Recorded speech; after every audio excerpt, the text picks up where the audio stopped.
Hello po, pag-uusapan po natin kahapon yung live ni Kalingap Rab. And wala na nga bang Jomcar? Ayon sa live ni Kalingap Rab, tuloy pa rin po ang Jomcar. Kasi dun sa live ni Kalingap Rab, sabi din is mag-shooting sila.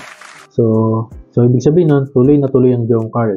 And sa mga manonood dyan na talagang sinusubaybayan ng tambalang Jomcar, ano pong masasabi nyo na tuloy pa rin ang Jomcar at dito matatapos ngayon?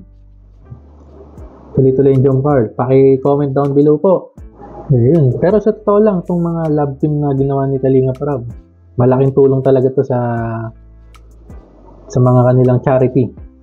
Kasi yung mga nakukuha nila dito, yun yung may tutulong nila sa mga pagpapagawa ng bahay, and lalo na mga supporter ng mga love team nila, Jomcar, EDSI, iba-iba pang mga love team, is malaking tulong yung pag-support nila dito dahil doon nga kumukuha ng mga pang-charity rin, and doon sila makakuha ng mga sponsor din.